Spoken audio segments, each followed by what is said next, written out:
Yeah, well, thanks for having me, guys. I work at a company called DNVR here in Denver, and we are a media company covering all the sports here in Colorado. I've covered the Nuggets for the last 5 plus years, at first on a part-time basis, and have been around the team, covering the team for the last 3 years full-time. And yeah, like the NBA is my life. So me and Ben go way back too, so I'm happy to come on. So me and Ben, we worked at a software company together. This was back when I was working with the Nuggets part time, but we were slinging software together a few years ago, making dials, cold calling people. So that's how I know Ben. Yeah, and I'm pretty sure Harrison and I talked sports more than we did work. Like we Yeah. would definitely get in trouble for it.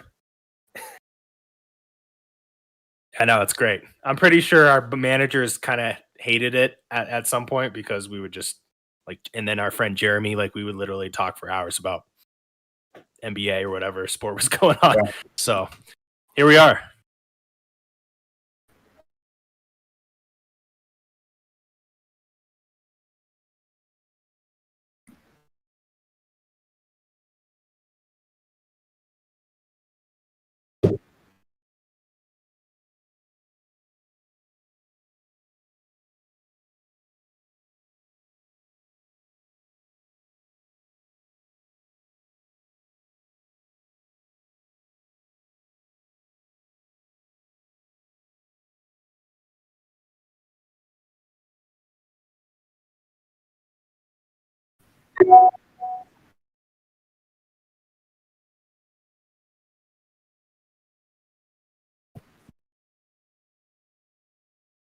Cool. Appreciate it, Nick. So Harrison, here we are. It's been a wonky NBA season, man. It's been a crazy NBA season. It feels like the season has just been going for 2 years straight. Like Yeah. it seems like two seasons just happened right on top of each other, which it kind of did. But it's been a grind. Yeah, it's been a grind from the number of games packed into a short amount of time and what teams could kind of get through the injury bugs, and obviously Right. some didn't get through it. But regardless, here we are in the playoffs. So first and foremost, I wanted to start off the discussion with just kind of an overview of each conference and kind of what we're expecting to happen in each conference, and then we can hop on into the official plays. So let's first start with the East. The East is really interesting because to me, it kind of feels like there's one top dog in the Nets, and for me, this is how I feel. And then you have everyone else, but the Nets still, to some point, aren't really proven in the aspect of like, I think there's only been 8 or 9 games where all three of the guys have played Yeah. together, maybe even less. What I guess let's keep it pretty broad. I mean, what are you expecting out of the East? Do you think the Nets are going to live up to the hype? So I'm with you. I think the Nets are the clear favorite, and I thought they were the clear favorite ever since they got James Harden. It seems like people are kind of coming around to him, but to me, they've pretty much been the clear favorite for most of the season. Like people are worried about the defense. People are worried about the fact that those guys have only played a couple games together. I'm not. I think they're just going to be really, really good. And look, those three guys have all played deep into the playoffs. They know how they need to turn on the switch defensively in the postseason. So I'm not worried about that stuff with them. Yeah, I think it's the Nets and everybody else. Yeah, I'm not even that worried either, to be honest. I think that a part of the NBA fandom wants to make it seem like, well, yeah, they haven't played together, and people feel a certain way about KD and everything, and then even with Harden as well.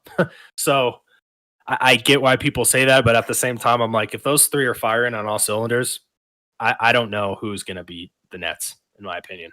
Yeah, and they're deep too. They've got Joe Harris, they've got Bruce Brown, they've got a couple bigs that they can throw out. Blake Griffin has been good, I think. So they're deep. They've got star power. I think Steve Nash has done a fine job this season. Like, they've got experienced coaches on that bench. I'm not worried about that. So, yeah, I think they're the top dog for sure. Yeah, I would agree there. And there's a few matchups that I think could stumble up the Nets, but we can talk about those later because naturally I have one that pick here that we'll jump into. But let's get to the West. This is a crazy conference to me because we have basically a favorite who's a 7th seed.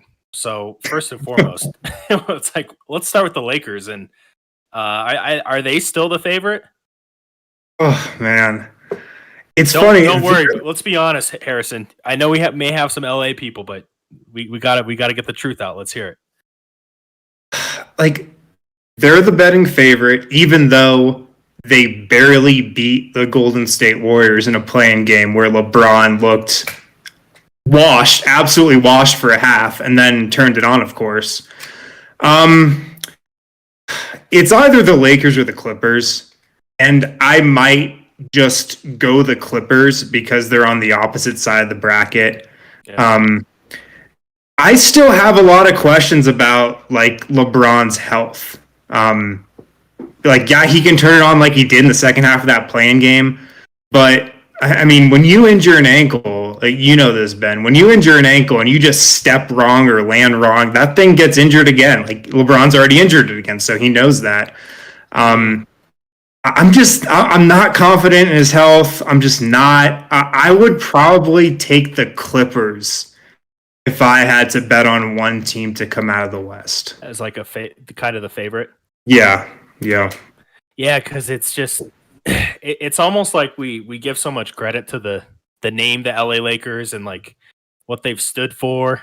And when you really break it down, though, like you said, like they're in sense they're hobbling into the playoffs. they really are. So yeah, I have a lot of questions with the West because you have some teams up top who haven't been in that type of position before with the Suns and Jazz, and then you have the Nuggets who are now shorthanded without Murray. So I think this conference, this side of the conference, or the Western Conference, is more up to grabs than the East, in my opinion. But I agree.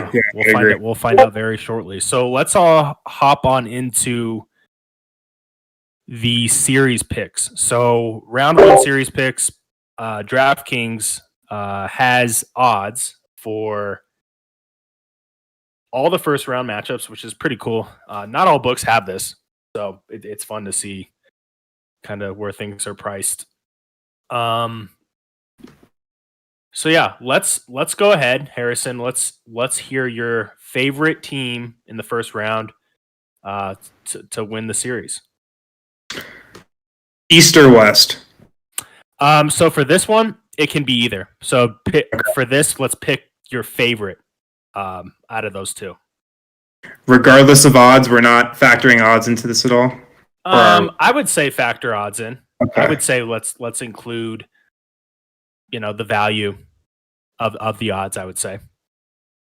So I like the Heat plus 240 against the Bucks. I was looking at that one too. They obviously beat the Bucks last year in the playoffs, and I was talking about this on the radio today. You know how ESPN and Bleacher Report come out with the Twitter graphics, and it's like, this guy is just built different. Mm-hmm. And they throw the emoji in there with the steam coming out their nose and everything. Nick the Miami emoji. yeah. The Miami Heat are just built different. They are. They started off this season super rocky. They were super mediocre for most of this year. They really caught some steam at the end of this season. They wanted the Bucks, and it seems like the Bucks wanted them. But I like Miami. Like, the Bucks should definitely be favorites in this series. They're the better team, but yeah, that matchup, it's proven difficult for Milwaukee once, just last season in the bubble, and I just don't want to face Jimmy Butler in the first round. That scares me. Yeah, I totally agree. Out of the East, this was the one that I was looking at because I really think the Heat throughout the season had that mentality with Eric Spoelstra where they basically were like, hey, it's the regular season, right? Totally. Let's get healthy. Let's work through some of our kinks because it was hard last season. They were at such a high, right? And then they lost. But I think to start game one of the regular season where you left off, I don't think that's a really good strategy considering especially what we've seen throughout the year with injuries. So now headed into the playoffs, I totally like the position that the Heat are in. Yeah, of course the Bucks should be favored, but by 3-1, basically implying that they would win the series one out of every 3 times. I don't know. I like that, Harrison. I think that's a good pick. Yeah, and like the Bucks, they've been like, oh, we're going to experiment a lot during the regular season. We're going to play different styles of defense, and like, I don't know. They've had a good season, but I just don't trust them in the playoffs. I just don't trust Giannis against a really good coach, and I think Eric Spoelstra might be the best coach in the league. Yeah. That like coaching matchup is big to me. I don't trust Budenholzer either in the playoffs. And obviously, Spoelstra has done it on the biggest stage. So I think that's another huge advantage for Miami in the series. Yeah, and the last thing with that, Harrison, I think the Heat have a better makeup and pace for the playoffs too as well. They proved that last year. So yeah, they want to slow it down. The Bucks want to speed it up. So that's we'll see. All right, you ready for mine? So yeah, I went back and forth on 2, and this one I kept looking at it and I said, am I just biased because I hate the other team? But the more I looked into it, it just made a lot of sense. And it's the Suns at plus 140. I know I'm probably going to get a lot of slack for this because LA, the LA fandom, they always feel very strongly about their Lakers, very passionate fans. But the Suns, I mean, they looked really good. And last season in the bubble looked really good too. And they haven't lost a step. Now, of course, the big question mark is they do have a lot of young players on their team, right? I mean, I didn't look at this in particular, but I think they only have maybe a few players who have played in the playoffs, but one of them is Chris Paul. So I don't know. Is that going to be enough to beat a Lakers team in 7? It's going to be tough, but it kind of goes back to what you said earlier. I mean, the Lakers, man, if they get one injury, like they're done. Yeah. The series is done. So and in the chat, Larry says no playoff experience, but I get that, but talent-wise, they're the 2 seed. They will have home court too, which is another big factor in this as well. But I like the Suns. I think the Suns can do it. I know the Lakers are the favorite to win it all, but I'm riding with the Suns. I like the value at plus. Let me see. I think it's 140. Yeah. I don't think the Lakers should be as big of a favorite as they are. I think they'll probably win the series. Like I'd pick them to win the series, but I think it's going to go 6 or 7 games for sure. The experience thing is definitely in LA's favor. I mean, the guy with the 3rd most playoff games under his belt on Phoenix might be our friend Torrey Craig. It might be. Yeah. After Chris Paul and Jay Crowder. So I think you're right. The experience factor is it might be Torrey Craig. With one season, basically. Yeah. So the experience factor, I think that's going to hurt Phoenix for sure. But the thing about the Suns is they're just a really good team, man. They can score. They had like a top 5 offense for most of the year. Defensively, they fell off a little at the end of the season, which is kind of concerning. But they still finished top 10 in defense.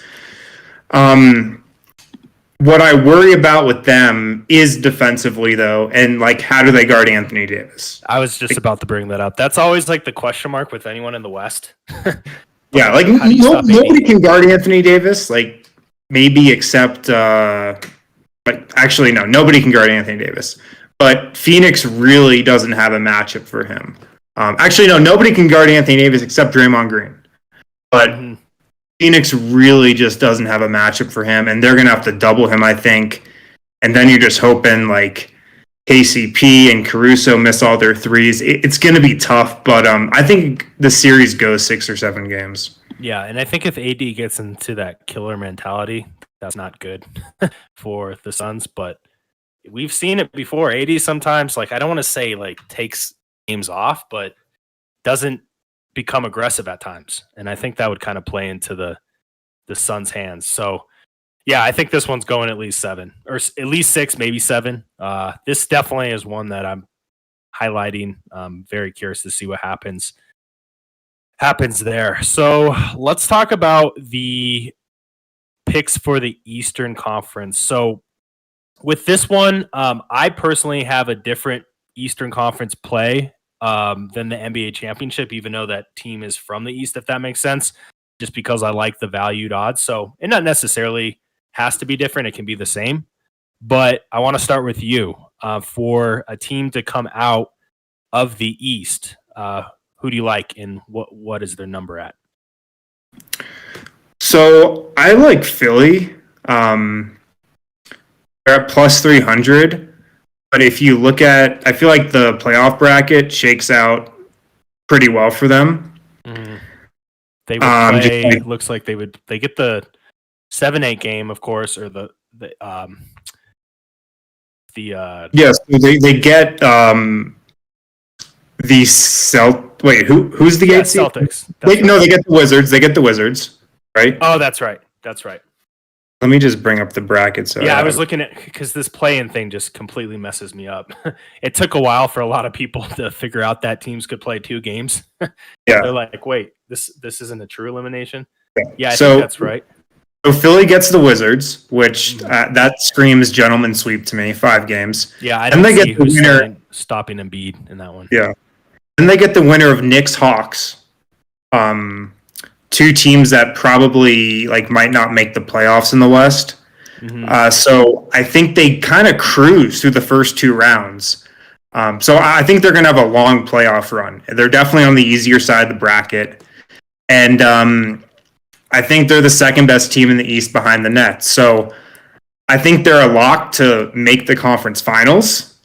And, once you get there, if they match up against Brooklyn, does Brooklyn really have a great matchup for Joel Embiid? Not really. Mm-hmm.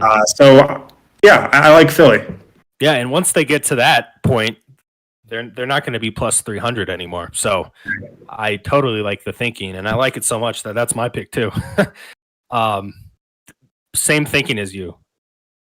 76ers have a good matchup on that side, and the winner of the Knicks Hawks series, I almost feel like is going to be relieved to win a game or win a series that they could potentially just take their foot off the gas a little bit. Right. I know it's the playoffs, but it would be a successful season, I would say, for either one of these teams to get a series win. So I think that's playing in the hands of the 76ers versus the 76ers.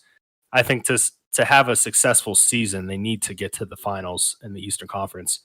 At the minimum. I mean, some might say they need to go to the finals. So yeah, that's my thinking there. Embiid is a matchup nightmare for a lot of teams, but I think Brooklyn in particular may struggle with Embiid. So yeah, I like the value at plus 300 as well. So there's some consensus. Let's move to the West now. Same deal. We'll start with you first. So I know I said I would probably put the Clippers as the favorite if I had to pick one team to get out of the West. But I mean, the Jazz at plus 375, I don't think that's bad. Donovan Mitchell's health kind of scares me a little bit. Still seems like it's not really clear just how healthy he is.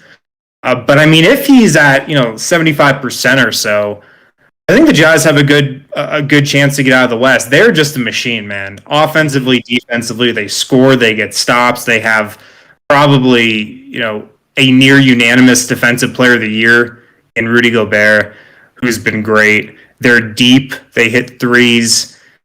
I like the Jazz. I just think they just know who they are. They know what they're going to do on both ends of the floor. They're well coached. Like I said, they're deep. So I think they can make a run. I like it. Yep. I have another pick with the Jazz coming up here, but as far as the West goes, I like the Suns. I'm showing plus 650. Here's my thing with the Suns. It's kind of funny because I almost think like getting out of the first round is going to be more of a challenge than potentially their next matchup between Denver or Portland. But I think if they can get to that spot, they have a really good shot at getting to the finals. Of course, they're going to have to either be most likely the Clippers or the Jazz. So I like the value over 6-1 at plus 650. I hope I'm not putting too much value on the Suns here because, again, we mentioned this. There's a lot of players who haven't been in this position before. So I'm really going to be banking on Chris Paul's leadership to carry them. But it only can go so far. So they still have to play well, right? Yeah. I mean, am I too high on the Suns, Harrison? You might be a little too high on the Suns. You might be a little too high on the Suns. I guess we'll find out real soon, right? In the first two games, maybe. Yeah, I mean, the experience and I mean, like the thing about the Suns is they were good. They were a good team this year. They did everything right. They have a good coach. They have good depth. They can score. They can defend. They've got a nice balance of offense and defense with their role players and with their second unit. But yeah. So they're just untested. They're not tested. Yeah. So if the Suns face the Nuggets or the Blazers, do you think they're the favorites in both those matchups? I know it's kind of hard to say because series. I think they definitely will be because at that point they will have beaten the Lakers. Yeah, there's going to be a lot of hype. and if Phoenix beats the Lakers, they will definitely have some legitimacy to them, and they'll have a ton of confidence. And yeah, I think they would be the rightful favorites over the Nuggets or Portland. That being said, I could still envision Denver or Portland beating Phoenix in a series. Yeah, I think both those would be very competitive series because I think both those teams kind of match up well with each other. Yeah, I mean, if it's Denver, it's going to go 7 games because the Nuggets don't play anything other than 7 games. That's what we do. When we go up 2-0, I'm like, well, we're going to lose the next two. Yeah, I mean, Nuggets got to let the other team back into it a little bit. Just build the anticipation. If you bet on that, you would probably make a lot of money. If you're like, oh well, it's 2-1, they're going to win this one, or we're down 2, we're going to win the next 2. That's been the Nuggets the last few years. Cool. So let's talk about our favorites to win the NBA championship. So we'll start with you first. If I'm looking for a team to bet on, Philly at plus 700 is enticing. Just because, like I was saying earlier, they have such a clear path to the conference finals. And I mean, who knows who's going to be left standing at that point? Because something crazy is going to happen, Harrison. Something's going to happen. Injuries, like who knows? Like everybody's gotten hurt this year. It seems like Nikola Jokic and Rudy Gobert are like the only 2 star players to make it through to the end, really unscathed so far, and they still got to go through the playoffs. So I'd say Philly's pretty enticing at plus 700. Yep, I agree. That was one I was looking at. Again, I mean, they kind of have a cakewalk. Yeah. No disrespect to some of the teams they're playing, but at that point in the Eastern Conference Finals, they're going to be at least around plus 500 or lower. So from that type of vantage point, yeah, it's a great play in my mind. So this one I kind of went back and forth on a few times because I was like, do I want to go square? Do I want to mix it up and try to find as much value? But I have to go with the Nets, man. I have to. And I know that might be like your favorite to win it all if we're just talking if we were to pick a team, but yeah. I still think at plus 250, if those guys get going, they will get going. Yeah, I could see them just having like, I don't want to call it a historic run. I don't want to like, get to that point yet. But I mean, those three, man, they can just score, score, score. And it's hard for me to see another team bringing them down, but that one team might be the 76ers or potentially, I know this sounds weird after everything I said about the Suns, but if the Lakers get going, right, that could be a really good matchup. So I'm going to have to go with the Nets at plus 250.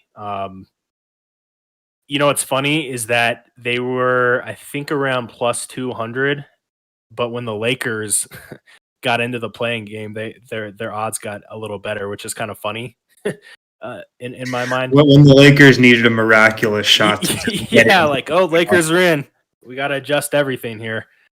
So, yeah, I'm going with the Nets.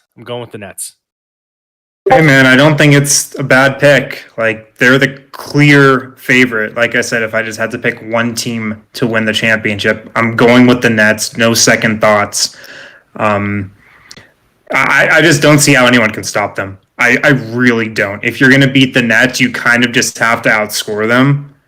And if you're looking at the teams in the East who can do that, I mean, out of the top 5 offenses in the league, East teams, Brooklyn's number 1 obviously, and Milwaukee's number 5.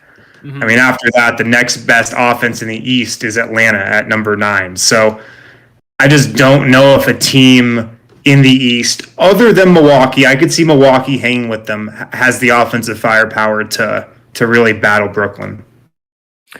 So obviously we feel the same way about the Brooklyn Nets, but do you think as a whole, NBA fans, do you think they feel the same? Or do you still feel like they're kind of going from the narrative of, well, those guys haven't played together that many games? Yeah, I still think they're a bit of an unknown because to a lot of people, just because they haven't played those games together. I think it's been 7 or 8 games that Harden, Kyrie Irving, and Kevin Durant have been in the lineup together for. But I think just what people got to understand is like, those guys are such a perfect fit on the court together, at least in my opinion. We've seen Harden really just kind of buy into the role of kind of being the point guard, to be quite honest. Like, he is the point guard when Kevin Durant and Kyrie Irving and him are all on the floor together. He's the guy that's getting double-digit assists. He's setting up Kyrie. He's setting up KD. And he's okay with not getting the type of shot attempts and the type of volume he's used to. So I just think it's not going to take any time for those three to gel and mesh. And like I said, they've got the pieces around them to really just hit you from all angles. Yeah, and I mean, you have a guy like Joe Harris, who's your 4th or 5th best player, who's shooting almost 48% from 3. So, I mean, you can't really double these guys a lot because of that. And, of course, the perimeter shooting from Harden and Durant, too. So they're just a tough matchup. And I think it all comes down to defense and if a team can potentially expose them. Because we talk a lot. I think a lot of times we think about continuity from the offensive side of the ball, but it's probably just as big on defense, right? Yeah, and those guys have shown nothing defensively, really, this season. It's pickup style. They're like, well, right, we'll just get the 21 before you do. So right, they're a bottom 10 defense on the year. There's only 2 playoff teams, I believe, or I guess 3 that are bottom 10. Dallas, Brooklyn, and Portland, who's the second worst defense in the league. But I just think those guys know how to flip the switch on that end of the floor come playoff time. Like, none of those guys, I think, except Kevin Durant, you really look at as plus defenders. But those guys have been in plenty of high leverage situations before. Mm-hmm. They've been around the league so long where it's just second nature to them how to defend. Brooklyn switches everything also. Like, they switch the most out of any team in the league. Yeah. So because they can match up well with most guys, right? All 3 of those guys, whoever they're guarding. Yeah, and when you're switching, it just defense is easier to play. You don't have to think about as much stuff with rotations and whatnot. So I think when push comes to shove, they'll be fine defensively. Nice. That's a really good point to bring up the defensive side because a lot of the times those three, whoever they're guarding, somewhat interchangeable. I know Kyrie's height, but Harden he can guard most of the guys KD guards. So that's a good point. All right, let's hop on in to the sleeper. I always find these the most interesting. I'm especially interested to hear yours. So for sleepers, we basically said any team plus 700 or worse odds. So anyone besides the Nets, Lakers, and Clippers. So Harrison, we'll start with you. Can I just talk about the Nuggets for a seccan, Ben? Oh, absolutely. Can I just talk about the Nuggets? Let's talk about the Nuggets. So they're at plus 3,000. I think that's probably about right because they're just so banged up right now. And the injury report for game 1 came out this afternoon. Austin Rivers, who was signed to a 10-day contract in April and is now they're starting. To play because we're shorthanded. Yeah. And is now their starting 2 guard. Is questionable with a non-COVID illness. Austin Rivers is a very important part of the Nuggets game plan, which is crazy to say. But the thing about Denver is that they have the MVP. They have the best player in the league. They have the hardest guy, in my opinion, to game plan for in the league. And that can take you places. I expect Denver and Portland to be a 6 or 7 game series. I expect it to go back and forth. And if Denver advances to the conference finals, I'm sure they'll play all 6 or 7 game series. But I don't want to write them off because they have the MVP. They have the best player in the league. And I think that's worth something. I agree. And I think with the Nuggets, right, Michael Porter Jr. is such an X factor in these playoffs. And I don't want to come on here and say he's the biggest X factor of every team. But what I will say, though, is I think he has the biggest potential to become a star in these playoffs because you and I know and everyone in Denver knows what MPJ is capable of, especially since Murray's been hurt. It just kind of comes down to can he consistently perform at a high level in crucial stretches, right?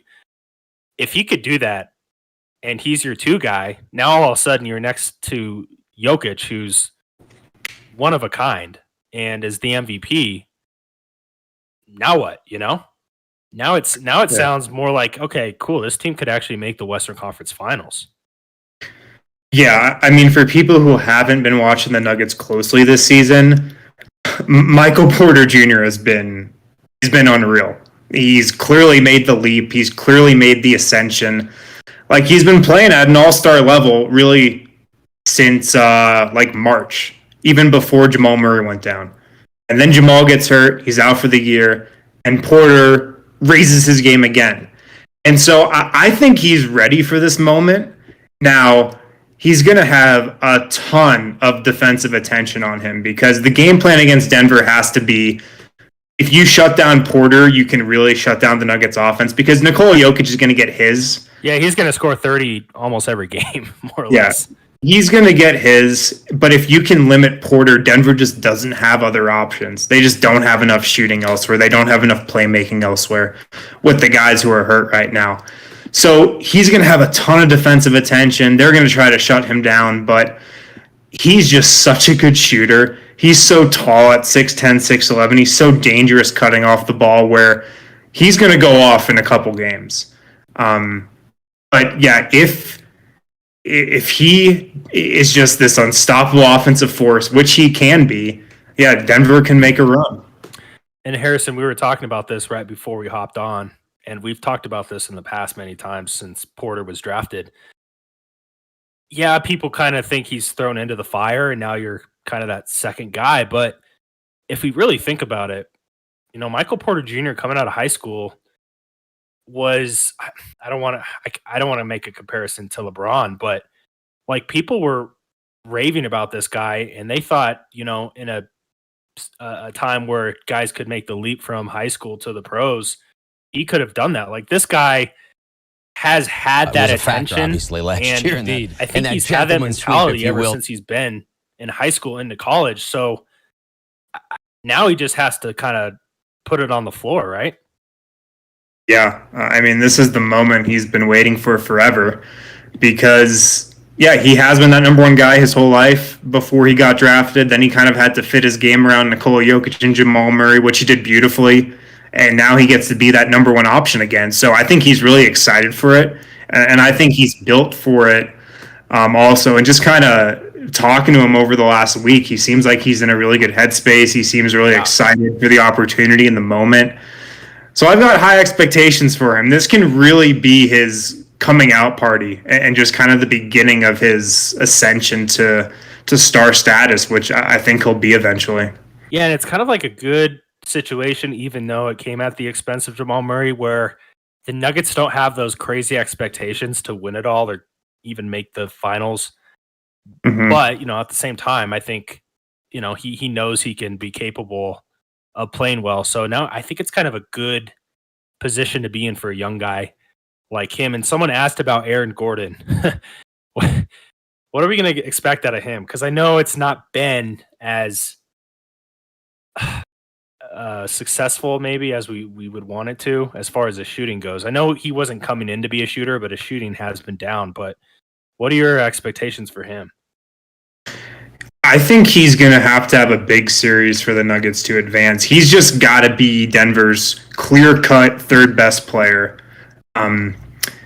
Like defensively, if you think back to 2019, Ben, do you remember Rodney Hood in that Nuggets Blazers series? Yeah, how he killed Denver's second unit, or he really, he killed Jamal Murray when Denver put Jamal Murray on him. Like Aaron Gordon has to shut down Carmelo Anthony because I think Melo has a chance to be the Rodney Hood for Portland this year. Mm-hmm. Aaron Gordon's got to be good defensively. He's got to make some more threes than he has. He's shooting like 26% from three. Yeah, I saw that. That was the one stat that I said. I know he wasn't supposed to ever be a 3-point shooter. We didn't expect that, but you got to be able to hit at least 30-34% when you're wide open. Yeah, and I thought his 3-point shooting could get a little bit of a bump coming to Denver because when you go from an offensive system like the Magic ran, you're playing alongside Nikola Jokic, you're just going to be in such a better rhythm naturally where you would think maybe that 3-point percentage would go up a bit, but it hasn't. He's just missed a lot of open threes. So they need a huge series from him. I think they'll look to get him going like in the post, take advantage of that matchup because he's probably going to have Norm Powell guarding him.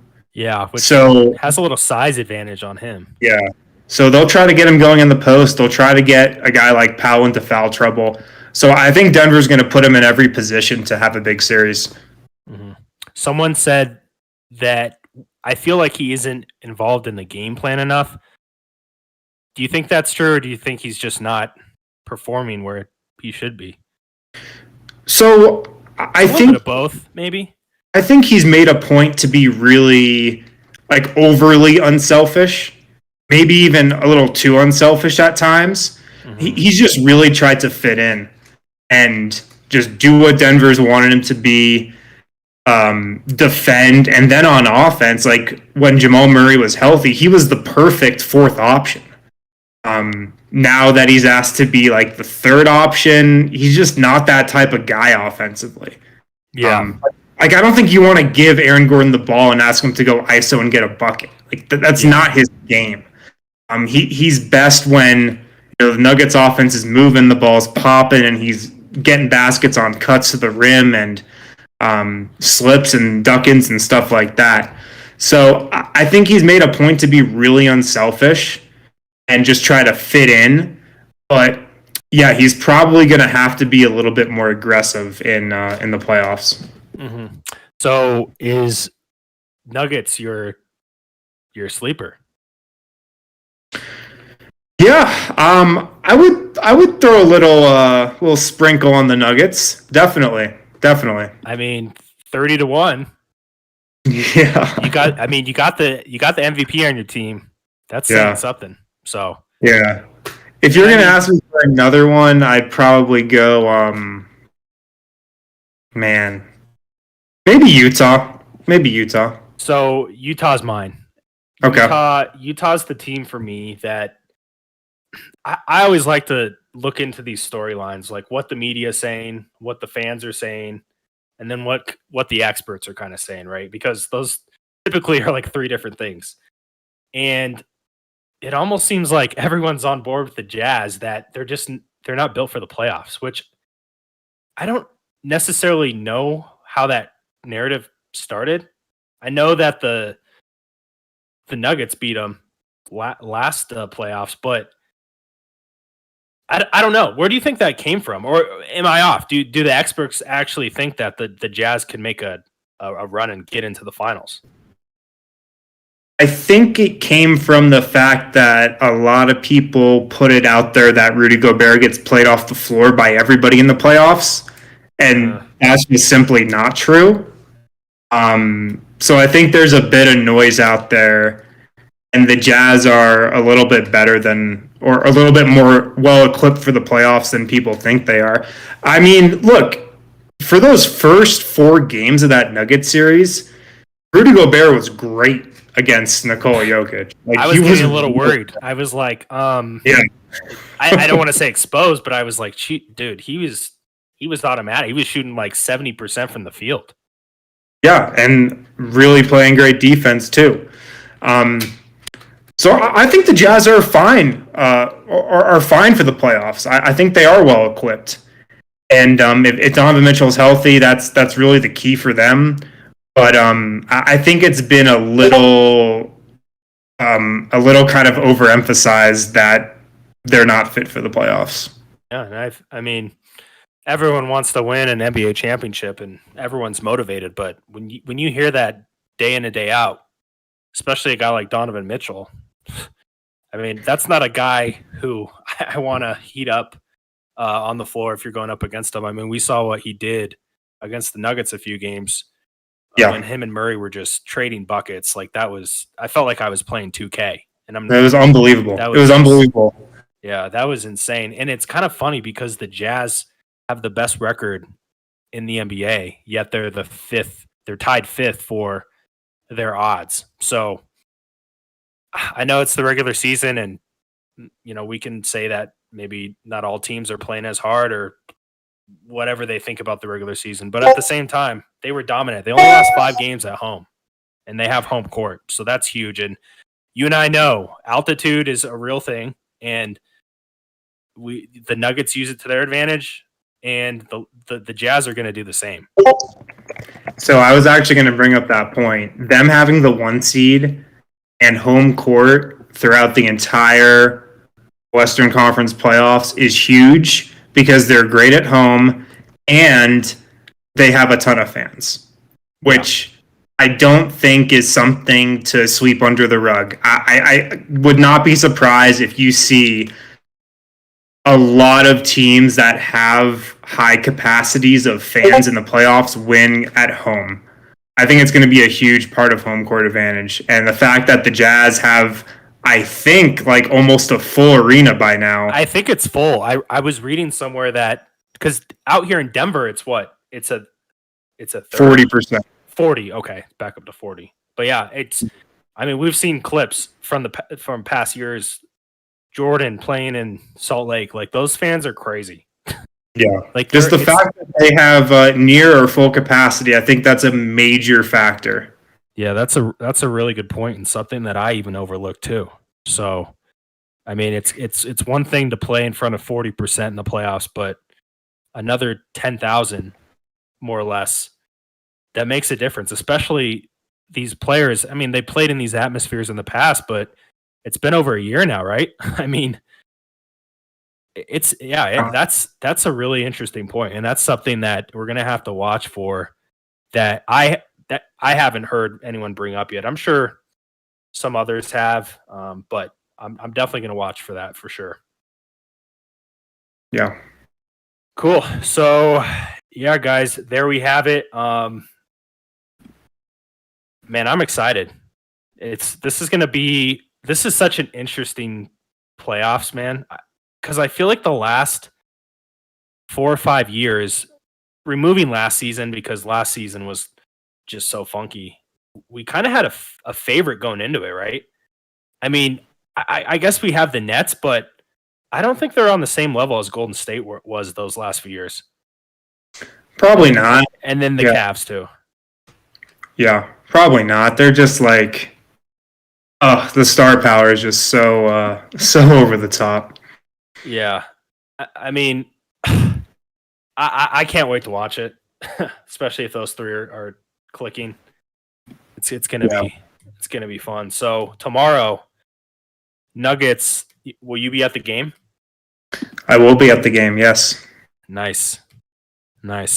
So the last playoff game I was at, not to jinx us, but do you remember that Game 7? Well, yeah, I would assume it'd be Game 7. Yeah. I know. Damn, that was such a crazy game because the Nuggets, I felt like, had control of that game too. They're up double digits. Yeah, and then fourth quarter kind of just slipped away. I can still envision CJ McCollum hitting that step back to ice it. Yeah. Still see it. Because they were up 2, I think. Or maybe 1 or something. Yeah, it was like a foul line or a little bit further back than a foul line jumper. Yeah, it must have been up 2 then, I think, and then they made it a double-digit game. I remember that. I was like, God, sending us home, man. Yeah. These two teams, man. I mean, there are bets you can place on how many games the series will go and things like that. I feel like with the Nuggets and Blazers, you have to look at the over 6.5. I mean, For sure, man. For sure. Like teams, they just know each other so well. Yeah, they know each other's plays. They know what each other wants to do on both ends of the floor. Yeah, I think it's going 6 or 7. I picked Nuggets in 7, but it's really like a 50-50 series, I think. That's how I feel. I think it's going to go 7, and whoever plays best in that 7th game probably is going to take it. It's going to work out like that. Yeah, the odds are if the game or if the series goes over 6.5 games, it's plus 200. That's funny. Seems like actually kind of a good bet. Yeah. And then over 5.5, then it's just minus 200, of course. Cool. Well, I know you got a lot of things going on, especially with the game tomorrow, but we really appreciate you hopping on. It's been great. I'm excited for the playoffs to start. We'll be tracking these throughout the playoffs too as well. So it's always fun to see how the predictions pan out, especially when they're documented. Yeah, man. Thanks for having me. I can't wait for things to get started tomorrow. Can't wait. Yeah. So there you have it, guys. Harrison Wind will put his Twitter handle in the chat. You guys can follow him on Twitter. That's the best place to find him. And yeah, the guys over at DMVR have a great show.